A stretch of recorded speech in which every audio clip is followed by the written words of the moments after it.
आप देख रहे हैं सत्यहिंदी.com।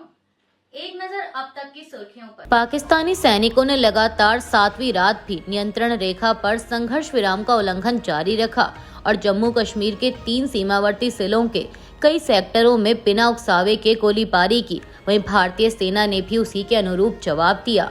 22 अप्रैल को पहलगाम आतंकी हमले को लेकर दोनों देशों के मध्य बढ़ते तनाव के बीच मंगलवार को भारत और पाकिस्तान के सैन्य संचालन महानिदेशकों ने हॉटलाइन पर बात की थी, लेकिन फिर भी गोलीबारी हुई। जम्मू में एक रक्षा प्रवक्ता ने कहा कि 30 अप्रैल की रात के दौरान पाकिस्तानी सेना की चौकियों ने केंद्र शासित प्रदेश जम्मू और कश्मीर में कुपवाड़ा, उरी और अखनूर के सामने नियंत्रण रेखा पर बिना उकसावे के छोटे हथियारों से गोलीबारी शुरू कर दी।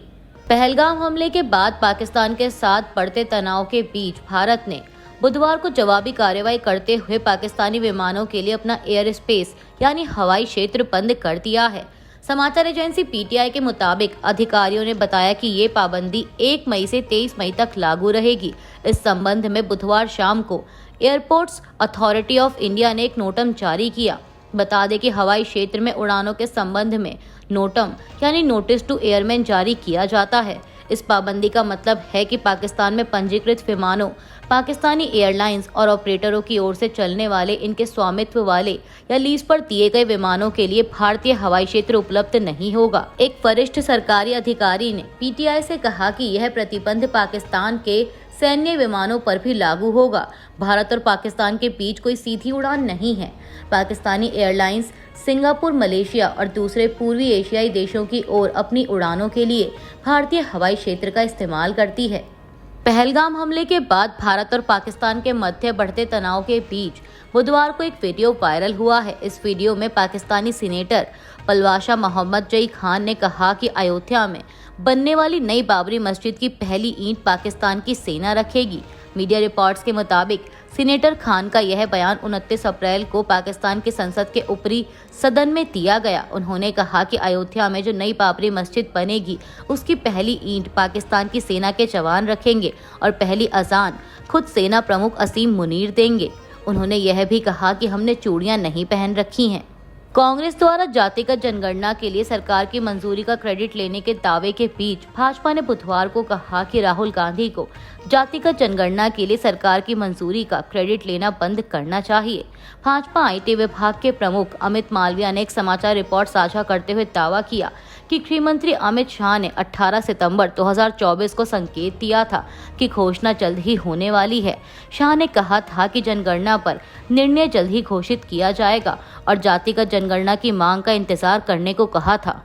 पीटीआई की एक रिपोर्ट के मुताबिक देश भर में अमूल दूध की कीमतों में 1 मई गुरुवार से 2 रुपए प्रति लीटर की बढ़ोतरी की जाएगी। डेयरी ब्रांड के मालिक विपणन महासंघ ने बुधवार को कमोडिटी के उत्पादन में इनपुट लागत में वृद्धि का हवाला देते हुए घोषणा की थी। गुजरात सहकारी दूध विपणन महासंघ ने एक विज्ञप्ति में कहा कि 2 रुपए प्रति लीटर की वृद्धि से एमआरपी में 3 से 4% की बढ़ोतरी होगी, जो कि औसत खाद्य मुद्रास्फीति से काफी कम है। अमेरिकी रक्षा मंत्री पीट हेगसेथ ने बुधवार को ईरान को चेतावनी दी कि उसे हूतियों को समर्थन देने का परिणाम भुगतना होगा। हूती विद्रोहियों का यमन के बड़े हिस्से पर नियंत्रण है। अमेरिका ने मार्च में हूतियों के खिलाफ हमले बढ़ाने के बाद से इस ग्रुप के 1000 से अधिक ठिकानों को निशाना बनाया है। अमेरिका ने अपनी इस कार्रवाई के लिए लाल सागर में हूती विद्रोहियों के हमलों को वजह बताया। हेगसेथ ने एक्स पर लिखा कि ईरान को संदेश, हम हूतियों को आपके घातक समर्थन के बारे में जानते हैं। हम जानते हैं कि आप क्या कर रहे हैं। आप अच्छी तरह से जानते हैं कि अमेरिकी सेना क्या कर सकती है और आपको चेतावनी दी गई थी कि हमारे चुने गए समय और जगह पर आप इसका नतीजा भुगतेंगे। केंद्र सरकार के जातिगत जनगणना कराए जाने की घोषणा पर आम आदमी पार्टी ने भी प्रतिक्रिया दी है। आम आदमी पार्टी ने कहा कि आम आदमी पार्टी शुरू से ही जातीय जनगणना की मांग करती रही है। यह बहुत गंभीर विषय है, लेकिन भाजपा इसे चुनावी टूल की तरह इस्तेमाल कर रही है। आपका कहना है कि महिला आरक्षण पर भी खूब घोषणाएं की गई थी, लेकिन आज तक कोई काम नहीं हुआ। वैसे ही जातीय जनगणना में भी कोई टाइमलाइन नहीं बताई गई। आपने पूछा कि क्या यह घोषणा सिर्फ हेडलाइन मैनेजमेंट और बहस को बदलने का प्रयास है। सरकार को समझना पड़ेगा कि यह राजनीतिक एजेंडा नहीं, बल्कि समाज की जरूरत है। क्या बीजेपी पहलगाम में 27 लोगों की निर्मम हत्या और 250 किलोमीटर अंदर आकर आतंकियों द्वारा हमला करके भाग जाने के सवाल से बचने के लिए बहस को घुमा रही है। आम आदमी पार्टी नेता अनुराग ठांडा ने कहा कि आज पूरा देश यह उम्मीद कर रहा था कि भाजपा की केंद्र सरकार की तरफ से ऐलान होगा कि पाकिस्तान को सबक सिखाएंगे और पीओके को वापस लेकर आएंगे, लेकिन भाजपा बहस बदलने की राजनीति कर रही है। केंद्र सरकार ने देश में जातिगत जनगणना कराने की घोषणा कर दी है और इस ऐलान के बाद कांग्रेस नेता राहुल गांधी ने एक प्रेस कॉन्फ्रेंस की और सरकार के फैसले का स्वागत किया। राहुल गांधी ने प्रेस कॉन्फ्रेंस में कहा कि हमने संसद में कहा था कि हम जातिगत जनगणना करवाकर ही मानेंगे, साथ ही आरक्षण में 50% सीमा की दीवार को भी तोड़ देंगे। राहुल ने कहा कि पहले तो नरेंद्र मोदी कहते थे कि सिर्फ 4 जातियां हैं, लेकिन अचानक से उन्होंने जातिगत जनगणना कराने की घोषणा कर दी।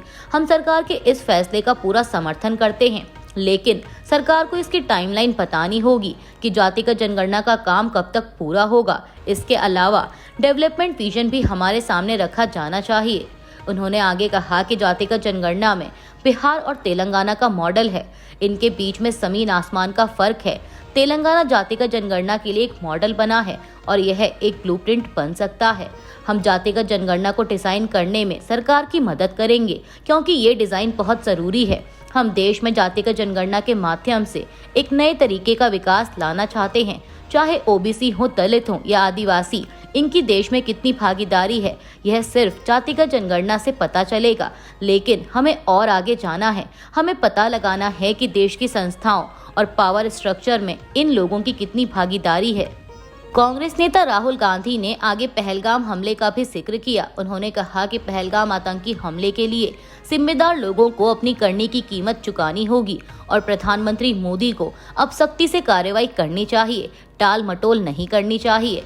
लोकसभा में विपक्ष के नेता ने कहा कि पहलगाम हमले के पीछे जो लोग हैं उन्हें यह एहसास होना चाहिए कि वे भारत के साथ ऐसा नहीं कर सकते। सरकार को विपक्ष का 100% समर्थन प्राप्त है। प्रधानमंत्री मोदी को कार्रवाई करनी चाहिए, टाल मटोल नहीं करनी चाहिए। अमेरिका ने भारत और पाकिस्तान को तनाव करने के लिए प्रोत्साहित किया है। आतंकवाद के खिलाफ दिल्ली के साथ सहयोग करने की अपनी प्रतिबद्धता की पुष्टि की है और पहलगाम आतंकी हमले की जांच में इस्लामाबाद से सहयोग करने का आग्रह किया है। विदेश मंत्री मार्को रूबियो ने बुधवार को भारतीय विदेश मंत्री एस जयशंकर और पाकिस्तान के प्रधानमंत्री शहबाज शरीफ से अलग अलग बात की।